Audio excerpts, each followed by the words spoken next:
यहाँ पर मौजूद सभी हमारे मीडिया साथी को मैं हार्दिक स्वागत करता हूँ।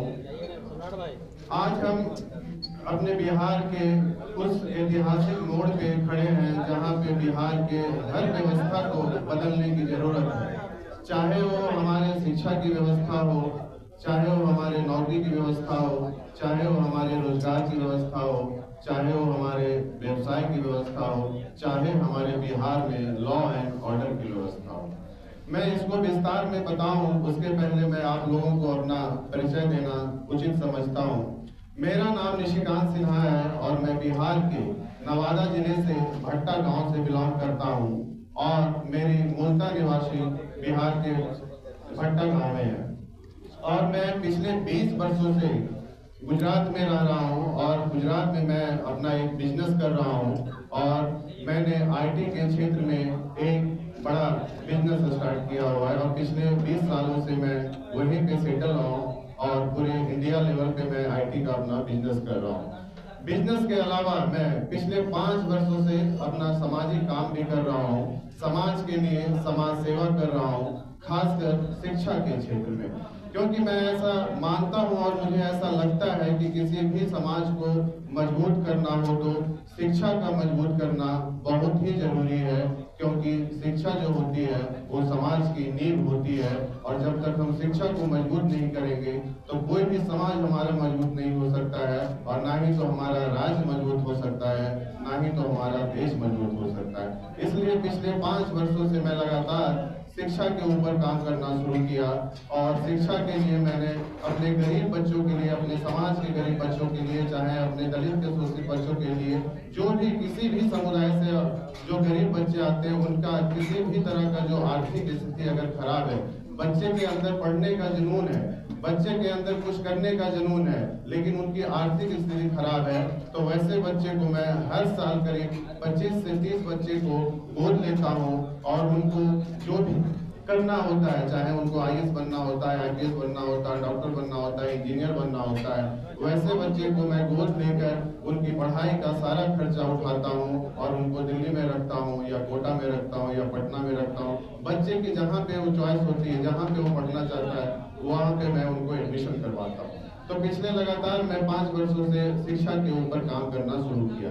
पर जैसे जैसे मैं समाज के लिए शिक्षा के ऊपर काम करना शुरू किया, अपने गरीब दलित शोषित लोगों के लिए काम करना शुरू किया, अपने अल्पसंख्यक के लोगों के लिए काम करना शुरू किया, वैसे जो भी गरीब बच्चे हो, चाहे कोई भी समुदाय से हो, आते हैं, चाहे गरीब बच्चे का कोई भी जाति नहीं होता, वो इंसानियत होते हैं, तो वैसे बच्चे को मैं गोद लेता हूँ। लेकिन जब मैं समाज के लिए काम करना शुरू किया, जब मैं शिक्षा के ऊपर काम करना शुरू किया, तो मुझे एहसास हुआ कि किसी भी समाज को मजबूत करने के लिए, किसी भी राज्य को मजबूत करने के लिए सिर्फ शिक्षा का मजबूत होना ही जरूरी नहीं है। इसके अलावा बहुत सारे ऐसे क्षेत्र हैं जहाँ पे हमें काम करने की जरूरत है, चाहे वो व्यवसाय का क्षेत्र हो, चाहे वो नौकरी का क्षेत्र हो, चाहे आपका राजनीति का क्षेत्र हो।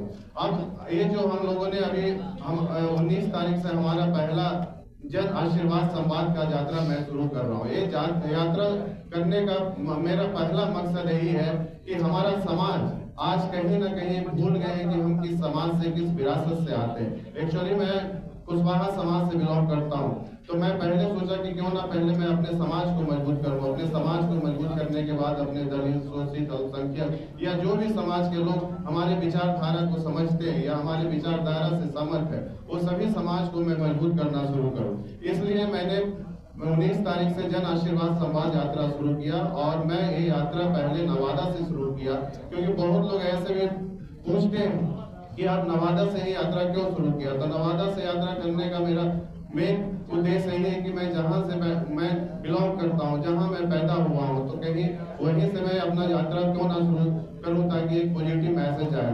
तो इसलिए मेरा पहला जो जन आशीर्वाद का संवाद का यात्रा है वो 19 तारीख को है और मेरा मेन उद्देश्य है कि हमारे समाज के जितने भी लोग हैं, कहीं ना कहीं आज हम लोग बिखरे हुए हैं, एक जगह पे एकत्रित नहीं है, कहीं ना कहीं हमसे गलतियां हो रही है या हम कहीं ना कहीं भूल कर रहे हैं।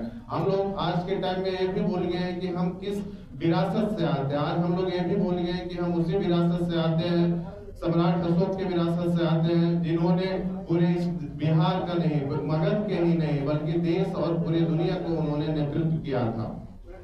तो हमारा मेन अभी उद्देश्य यही है कि पूरे 3 महीने में मैं बिहार का दौरा करूं और हर जिले में अपने समाज के लोगों से, अपने दलित शोषित लोगों से, अपने गरीब के लोगों से, अपने अल्पसंख्यक के लोगों से संवाद करूं और उनकी समस्याओं को समझूं, उनके विचारों को समझूं कि आज के टाइम में उनकी समस्याएं क्या है, वो किस तरह का प्रॉब्लम वो फेस कर रहे हैं डेली बेसिस पे। आज हमारे समाज का हालात ये हो गई है कि हमारे राजनीतिक में कहीं कोई मौजूद ही नहीं है। आज हम बोलते हैं कि हमारी कुशवाहा का, हमारे पिछड़े का, हमारे कुशवाहा का 14% की आबादी है। बिहार की अगर देखी जाए तो तीसरी सबसे बड़ी आबादी है। लेकिन ये बहुत दुख की बात है कि आज हमारे समाज के एक केंद्र में मंत्री तक नहीं है, एक राज्य में अपने शासन कर नहीं कर पा रहे हैं। तो कहीं ना कहीं हम लोगों से चूक हो रही है, भूल हो रही है। तो हमारा मेन उद्देश्य है कि हम अपने समाज को पूरे बिहार में सभा करके जिला स्तर पे मीटिंग करके अपने समाज को अब एक जगह, एक प्लेटफॉर्म पे, एक मंच पे एकत्रित करें और उनकी समस्याओं को समझें। इसीलिए जहाँ पे मैं शिक्षा के लिए ऊपर काम कर रहा हूँ, वहीं पे मैं चाहता हूँ कि अपने समाज को मजबूत करने के लिए शिक्षा के साथ साथ दूसरे क्षेत्र में भी, चाहे वो नौकरी का क्षेत्र हो, चाहे वो बिजनेस का क्षेत्र हो, चाहे वो राजनीतिक का क्षेत्र हो, हर क्षेत्र में मजबूत करूं। तो पहला मेरा जो जन आशीर्वाद संवाद का जो पहला फेज का जो यात्रा है वो नवादा, 19 तारीख को नवादा है और 20 तारीख को नालंदा है। उसके बाद फिर दिवाली आ जाती है, फिर छठ आ जाता है, फिर छठ के बाद हम दूसरा फेज का इसका सूचना जारी करेंगे। अब आप लोगों से कोई भी सवाल है तो आप लोग पूछ सकते हैं। प्रशांत किशोर जी भी यात्रा करके उन्होंने पार्टी बनाई है, तो उससे वो भी कहते हैं कि पलायन रोकना है, शिक्षा क्षेत्र में काम करना है। उससे अलग कैसे आपका यात्रा होगा, क्या डिफरेंस है? नहीं, पहले तो जैसे मैंने बोला कि मैं अपने समाज, अपने दलित, अपने शोषित, अपने गरीब लोगों को मजबूत करना चाहता हूँ। इसलिए करना चाहता हूँ कि कहीं ना कहीं जितनी हमारी भागीदारी है उतनी हमें अपनी हिस्सेदारी किसी भी क्षेत्र में नहीं मिल रही, चाहे वो नौकरी का क्षेत्र हो, चाहे वो राजनीति का क्षेत्र हो, चाहे वो रोजगार का क्षेत्र हो। जो विचारधारा हमारे जगदेव बाबू की थी, आज वही भी विचारधारा मेरी भी है कि जितनी बड़ी हमारी भागीदारी है उतनी बड़ी हमें हिस्सेदारी भी मिलनी चाहिए। हाँ, मेरा इस विचारधारा के अलावा जहाँ पे मैं जिस राज्य में मैं पैदा हुआ हूँ, मेरा ये भी सपना है कि मैं अपने राज्य बिहार को देश का नंबर 1 विकसित राज्य बनाऊं। इसके लिए मैं एम्प्लॉयमेंट पे, एजुकेशन पे मैं बरसों से काम कर रहा हूँ। ऐसा नहीं कि आज मुझे राजनीति में आना है इसलिए मैं इतनी बड़ी बड़ी बातें कर रहा हूँ। आप मेरा किया हुआ काम को आप मगध के क्षेत्र में, आप नवादा के क्षेत्र में आप पूछ सकते हैं कि मैंने अपने समाज के लिए, अपने गरीब लोगों के लिए एजुकेशन पे मैं पिछले 5 वर्षों से लगातार काम कर रहा हूँ। मैंने लोगों के लिए, गरीब बच्चों के लिए हॉस्टल बनवाए हैं, धर्मशाला बनवाए हैं। हर साल मैं करीब 25-30 बच्चे को बोल ले रहा हूँ। तो दूसरे लोग क्या कर रहे हैं, नहीं कर रहे हैं, वो मुझे नहीं पता। मैं क्या कर रहा हूँ वो मुझे पता है। पार्टी बनाने का भी इरादा है क्या है सर? क्या पार्टी बनाएंगे? पार्टी बनाने का इरादा है या नहीं है इसका बोलना अभी बहुत जल्दीबाजी होगी, क्योंकि मैंने अभी आप लोग को क्वेश्चन पूछने के पहले ही बोला था कि अभी मेरा पहला लक्ष्य ये है कि मैं पूरे बिहार का हर जिले का 3 महीने तक भ्रमण करूं, अपने समाज को एक मंच पे लाकर एकत्रित करूं, इकट्ठा करूं, समाज को अपने मजबूत करूं, एक सशक्त समाज बनाऊं। उसके बाद अगर समाज को लगती है कि राजनीतिक पार्टी बनानी चाहिए या बिहार के लोग अगर बोलते हैं कि कोई नया विकल्प आना चाहिए, तो मैं अपने समाज के साथ खड़ा हूं, मैं अपने बिहार के लोगों के साथ खड़ा हूं, बिहार के जनता के साथ खड़ा हूं। अगर बिहार के जनता, बिहार के लोग बोलेंगे तो मैं उनकी जो बातें हैं वो मैं अपने सर माथे पे रखूंगा। बिहार में दिक्कत कुछ सर, आपने कहा कि आप अपने समाज को नेतृत्व करना चाहते हैं। आपसे पहले भी बहुत सारे नेता हैं जो सत्ता पक्ष में भी बैठे हैं और विपक्ष में बैठे हैं, जो आपके समाज के नेतृत्वकर्ता बन चुके हैं, इनफैक्ट कर भी रहे हैं। तो आप में क्या एक्स्ट्रा है, क्यों लोग आप पर भरोसा और विश्वास देता है? देखिए, हर किसी का काम करने का तरीका अलग होता है, हर किसी के अंदर लीडरशिप क्वालिटी अलग होती है, हर किसी के अंदर विजन अलग होता है, हर किसी के अंदर मैनेजमेंट अलग होता है। जैसे हर स्टूडेंट के अंदर एक अपनी काबिलियत होती है, वैसे ही हर नेता के अंदर भी अपनी एक काबिलियत होती है। ऐसा नहीं कि अगर कोई एक नेता अपने समाज को लीड करने में फेल हो गए तो दूसरे भी नेता समाज को लीड करने में फेल हो गए हैं।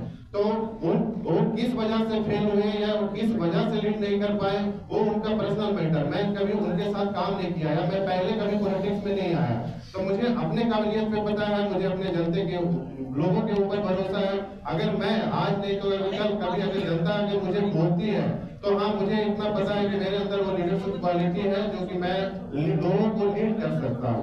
और मेरा एक्सपीरियंस ही है, जैसे आज के टाइम में इन्होंने पूछा कि आप पलायन को कैसे रोकेंगे, आप एजुकेशन के ऊपर कैसे काम करेंगे, तो एजुकेशन पे काम करना ही मेरा एक्सपीरियंस है। मैं पिछले 5 सालों से एजुकेशन के ऊपर ही काम कर रहा हूँ, और सबसे अच्छी बात यह है कि मैं 20 सालों से अपना बिजनेस कर रहा हूँ। ऐसा नहीं कि मैं पहले राजनीति कर रहा था इसलिए मुझे बिजनेस का एक्सपीरियंस नहीं है, ऐसा नहीं है कि मुझे पलायन कैसे रोकना है उसका एक्सपीरियंस नहीं है, ऐसा नहीं है कि मुझे बिहार में अगर 1000 कंपनियां यहाँ पे इन्वेस्टमेंट करवानी है तो वो मुझे नहीं पता है, क्योंकि मैं गुजरात में ही 20 सालों से बिजनेस कर रहा हूँ, और पूरे देश में आप लोगों को पता है कि गुजरात मॉडल बेचा जाता है। तो गुजरात को इतना अच्छी तरह से मैं समझता हूँ, शायद ही कोई दूसरे लोग इस तरह से अच्छे से समझ पाते हैं। बिहार को भी गुजरात मॉडल बनाने के लिए आप राजनीति में उभरना ये भी सवाल उठाता है कि कहीं आप टिकट के लालच में तो नहीं ऐसा? नहीं, टिकट के अगर लालच में आना होता तो आज मैं इतना अपने आप को बना लिया हूँ कि मैं किसी भी राजनीतिक दल को ज्वाइन कर सकता था, और कहीं किसी भी राजनीतिक दल के बैकडोर से मैं एमपी, राज्यसभा एमपी जा सकता था या लोकसभा एमपी जा सकता था। लेकिन मेरा उद्देश्य पॉलिटिक्स में आना नहीं है, मेरा उद्देश्य है कि अपने समाज को मजबूत करना, चाहे वो शिक्षा के क्षेत्र में हो, चाहे राजनीति के क्षेत्र में हो, चाहे व्यवसाय के क्षेत्र में हो, चाहे नौकरी के क्षेत्र में हो।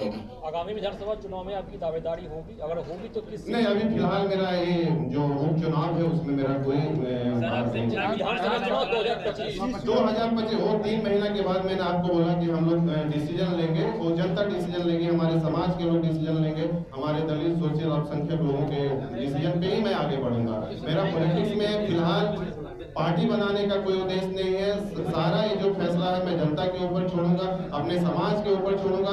पर हाँ, मुझे कहीं ना कहीं इस बात का दुख है कि आज हमारे समाज में या हमारे बिहार में कोई अच्छी पार्टी या कोई अच्छा विकल्प नहीं है, और बिहार के हर जनता नया विकल्प को ढूंढ रही है, इसमें कोई दो मत नहीं। सर, सम्राट चौधरी आपके समाज से आते हैं, उप मुख्यमंत्री हैं, आलोक मेहता जी आरजेडी के बड़े नेता मंत्री लगातार रहे हैं, राज्यसभा सांसद जितेंद्र कुशवाहा जी हैं, तो इतना तो कुछ मिल रहा है उनसे?